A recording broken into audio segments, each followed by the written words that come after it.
तो हमारे पास ये जो 57th प्रॉब्लम है, ये इंटरेस्टिंग प्रॉब्लम है। इसमें हमारे पास क्या है, a capacitor is formed by two stair metal plates of edge A।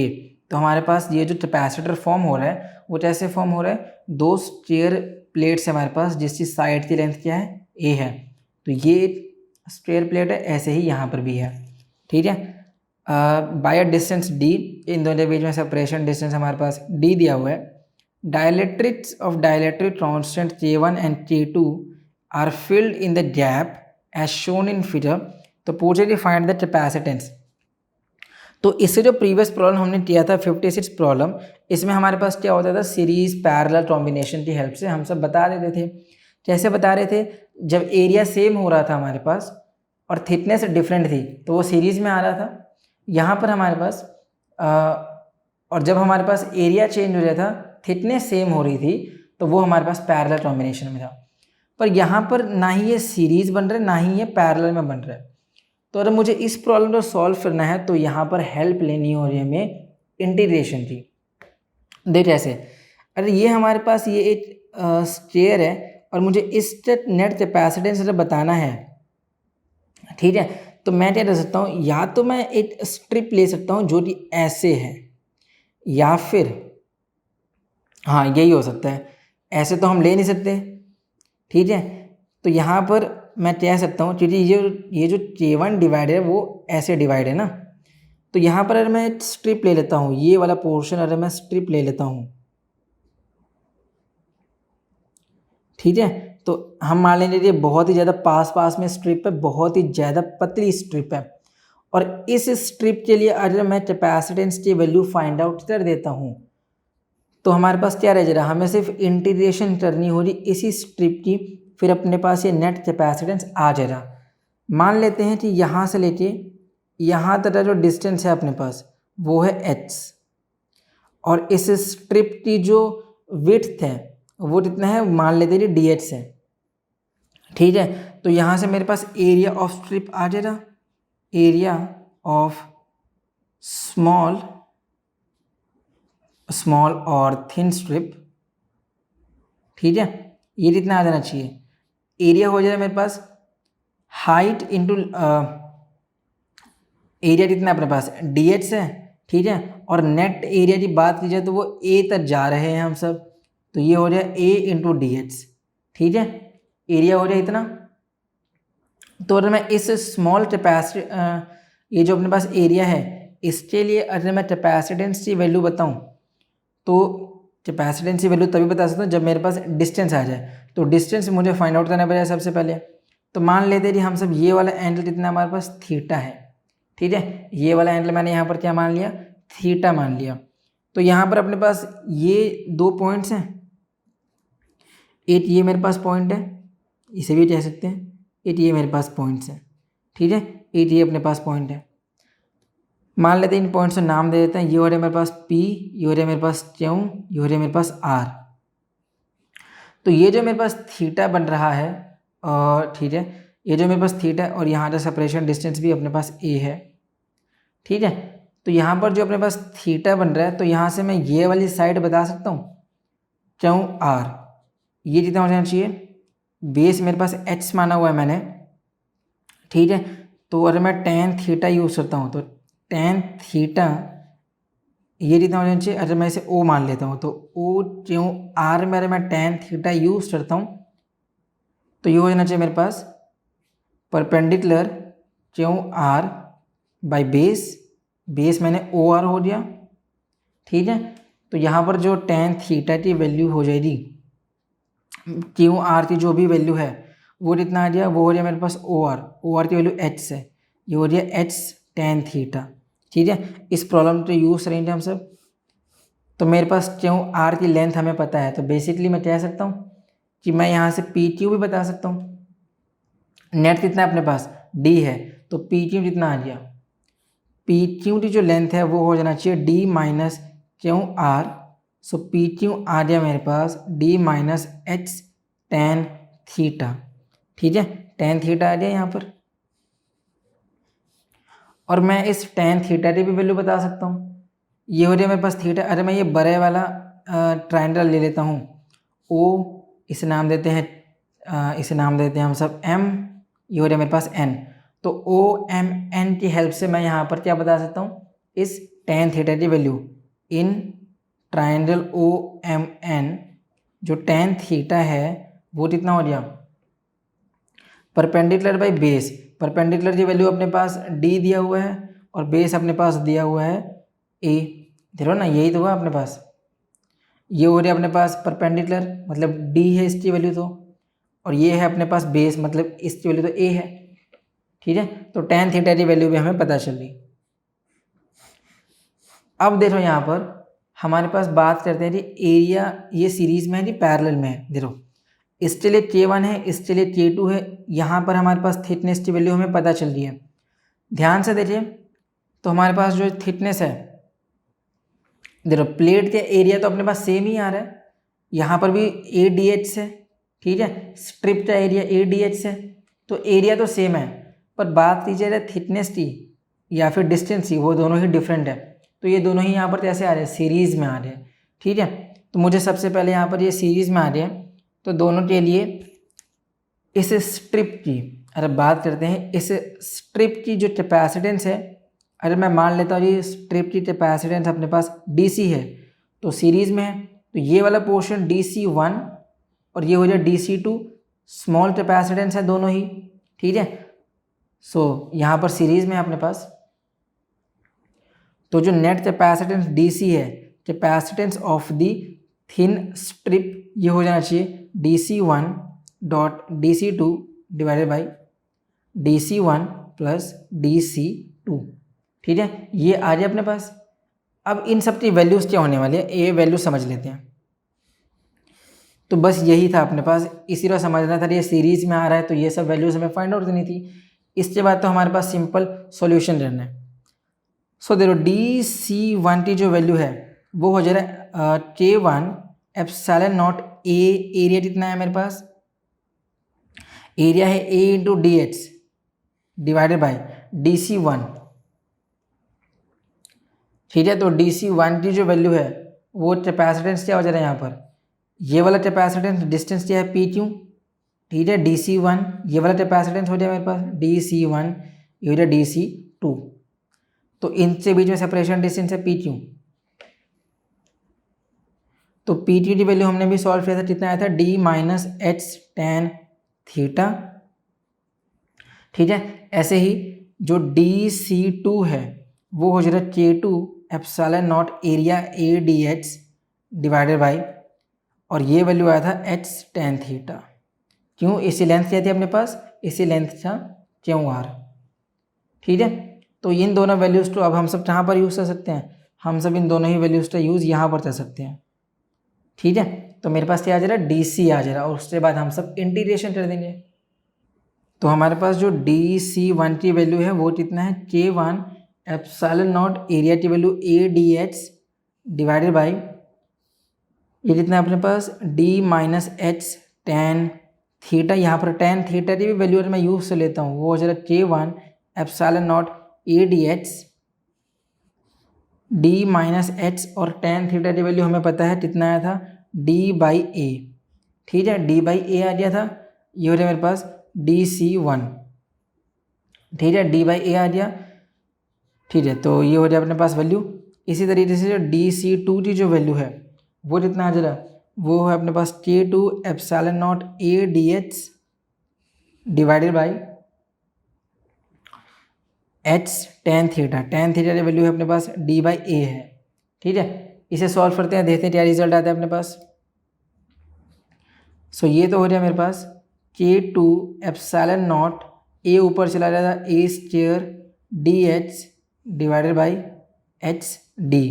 इसी तरीके से अरे इसे भी सिंप्लीफाई कर सकते हैं, पर देखो इन दोनों को ही सॉल्व करते रह जाएंगे फिर तो हम सब, इससे अच्छा जो हमने प्रीवियसली वैल्यू सॉल्व किया था उसे ही यूज़ कर लेते हैं, बाद में हम सब tan थीटा की वैल्यू यूज़ कर लेंगे। ठीक है, तो C इक्विवेलेंट, मैं जो प्रीवियस वैल्यूज़ था, ये जो दोनों ही वैल्यूज़ थी प्रीवियसली जहाँ पर मैंने tan थीटा की वैल्यू यूज़ नहीं किया था वही यूज़ कर लेते हैं यहाँ पर भी। चलिए यहाँ पर भी मुझे सबसे पहले अब सॉल्व करना पड़ेगा, फिर इसे आ सकता है वैल्यूज़। ठीक है, तो उसमें तो प्रॉब्लम नहीं है। तो जो नेट कैपेसिटेंस है DC वो हो गया मेरे पास DC1 जो की वैल्यू है K1 epsilon naught A dH, और मैं अभी भी tan थीटा की वैल्यू यूज़ नहीं करने वाला हूँ, D minus H tan theta, ठीक है, multiplied by K1 epsilon not. यदि उसकी वजह से जो हमारा कैलकुलेशन है वो थोड़ा सा टफ ही हो जाएगा, तो उसे बाद में यूज़ करेंगे। K1 epsilon naught A into D H, sorry यहाँ पर K2 आ जाएगा, और ये हो जाएगा H tan थीटा। सारी वैल्यू सेम है, हाँ ठीक है, तो ये वैल्यूज़ अपने पास सेम है। अब इन दोनों का ही एडिशन करना है, तो जब इन दोनों को ऐड करते हैं तो हमें पता है एप्सिलॉन नॉट A dH तो कॉमन आ जाएगा, क्या वैल्यू रह जाएगा K1 divided by D minus H tan theta plus K2 divided by H tan theta, ठीक है। तो यहाँ पर क्या वैल्यूज कैंसिल हो रही, एप्सिलॉन नॉट A dH यहाँ पर कैंसिल हो रही है, ठीक है। सो DC की वैल्यू आ गया मेरे पास K1 K2 epsilon naught A dH, और ध्यान से तो एलसीएम जब ले लेंगे यहाँ पर तो ये बेसिस भी कैंसिल ही हो जाएंगी, तो फाइनल रिजल्ट मैं यहाँ पर बता देता हूँ, वो हो जरा K1 times H tan theta plus K2 times D minus H tan theta, ठीक है। तो ये अपने पास फाइनल वैल्यूज आ जाएंगी। इसे थोड़ा सा और सिंप्लीफाई कर लेते हैं और उसके बाद इंटीग्रेशन कर देंगे इसकी। सो DC कितना हो जाए मेरे पास K1 K2 epsilon naught A dH, देखो ये हो जाना चाहिए K1 H tan theta plus K2 D minus K2 H tan theta, ठीक है। तो यहाँ पर अब हम सब tan थीटा की वैल्यू यूज़ भी कर सकते हैं। सो K1 K2 epsilon naught A dH K2 D plus H tan theta मैं बाहर ले लेता हूँ, तो क्या बचा अपने पास K1 माइनस K2, और ये हो जाए मेरे पास DC। यहाँ पर tan थीटा की वैल्यू यूज़ कर लेते हैं अब, तो ये यहाँ पर कितना आ जा रहा DC is equal to K1 K2 epsilon naught A dH। अब देखो यहाँ पर tan थीटा की वैल्यू यूज़ कर सकता हूँ मैं, अगर मैं पहले ही इसे यूज़ कर लेता तो मेरे पास थोड़ा सा कैलकुलेशन टफ हो जाता। इसे भी आप सही कर सकते हो, यहाँ पर वैल्यू यूज़ कर सकते हो, पर आई प्रेफर कि यहाँ पर आप इसे यूज़ कर लो, ठीक है, एंड पे। तो ये कितना हो जाएगा tan थीटा की value K2 D plus H tan theta कितना था अपने पास, ये था D by A, so D by A K1 minus K2, ठीक है। एलसीएम भी ले लेते हैं, DC आ जाए मेरे पास, A ऊपर चला जाएगा, सो K1 K2 epsilon naught A square DH divided by यहाँ पर कितना आ गया A K2 D plus H D K1 minus K2, ठीक है। तो ये आ गया अपने पास वैल्यू। अब इसकी इंटीग्रेशन करते हैं, ये आ गया अपने पास वैल्यू। अब इसकी इंटीग्रेशन कहाँ से कहाँ तक, इसकी इंटीग्रेशन तो हमारे पास 0 से लेकर C तक है, C इक्विवेलेंट। इसकी इंटीग्रेशन हमारे पास 0 से लेकर A तक होने वाली है, क्योंकि हमें पूरे प्लेट में यही स्ट्रिप वैल्यूज़ आने वाली हैं, ठीक है। तो ये तो हो जाना चाहिए मेरे पास C, ठीक है, C इक्विवेलेंट। ये कितना हो जाए, ये मेरे पास K1 K2 epsilon naught A square तो बाहर आ जाएगा, क्या रह जाए अपने पास 0 से लेकर A इंटीग्रेशन ऑफ DH, और ये हो जाए मेरे पास A K2 D plus H D K1 minus K2, ठीक है। तो ये कितना रिजल्ट में आ जा रहा, ये तो हमारे पास ln आ जा रहा, सो K1 K2 epsilon naught A square, ये वैल्यू हो जाए मेरे पास ln ऑफ ln इतना, ठीक है। तो ये वैल्यू कितनी है अपने पास, यहाँ पर कुछ और भी रहता है क्या अपने पास, तो देखो ये हो जाना चाहिए यहाँ पर ln A K2 D plus H D K1 minus K2, ठीक है। तो ये आ गया वैल्यू और इसकी लिमिट्स जहाँ से जहाँ तक है अपने पास 0 से लेके a तक। तो यहाँ पर अब इसे सॉल्व करते हैं। तो c हो जाएगा K1 K2 epsilon naught a square. ये हो जाए जब मैं a की वैल्यू यूज़ करता हूँ तो ln, h से बदले क्या यूज़ करना है, a यूज़ करना है। तो ये हो जाए मेरे पास a K2d plus a d K1 minus K2 minus, अब a के बदले क्या यूज़ करना है, h के बदले यूज़ करना है 0। तो ये हो जाए ln a K2d और ये पूरा ही फंक्शन तो 0 हो जाए क्योंकि यहाँ पर मल्टीप्लाई में 0 है। ठीक है, तो ये आ जाए रिजल्ट।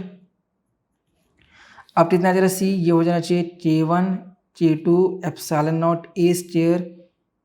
ये हो जाए मेरे पास, देखो ध्यान से, देखो यहाँ से a कॉमन आ सकता है तो a की वैल्यू यहाँ पर यूज़ कर सकता हूँ मैं। ठीक है, a की वैल्यू यहाँ से भी यूज़ कॉमन आ सकता है। ठीक है, तो मैं यहाँ पर क्या रह सकता हूँ इसे, अगर मैं इसे थोड़ा सा और सिंप्लीफाई कर देता हूँ तो देखो ध्यान से, ln a K2d की जो वैल्यू है वो यहाँ पर भी है। ठीक है, तो यहाँ पर मैं इसे ये कह दूँ तो यहाँ पर देखो कितना आ गया ln, और ये हो जाना चाहिए a K2d प्लस, अगर मैं इसकी मल्टीप्लाई कर देता हूँ तो a d K1 minus a d K2 minus ln of a K2d। ठीक है, तो ये आ गया अपने पास वैल्यू, ये हमारे पास हो गया कैंसिल। क्या बचा अपने पास, ये हो जाए K1 K2 epsilon naught a square. यहाँ पर हो गया मेरे पास ln of a K1d minus ln of a K2d। और हमें पता है ln का फॉर्मूला क्या होता है अपने पास, ln का फॉर्मूला होता है ln a minus ln b का जो फॉर्मूला होता है वो हो जाता है अपने पास ln a बाई बी। ठीक है, तो ये अपने पास एक फॉर्मूला होता है, लॉग में फॉर्मूला यहाँ पर।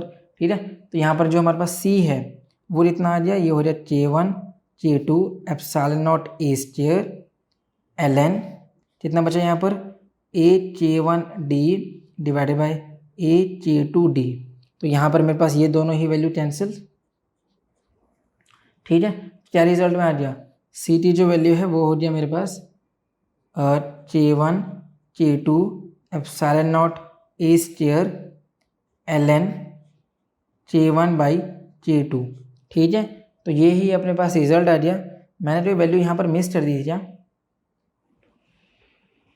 देखो यहाँ पर मेरे पास जो वैल्यू,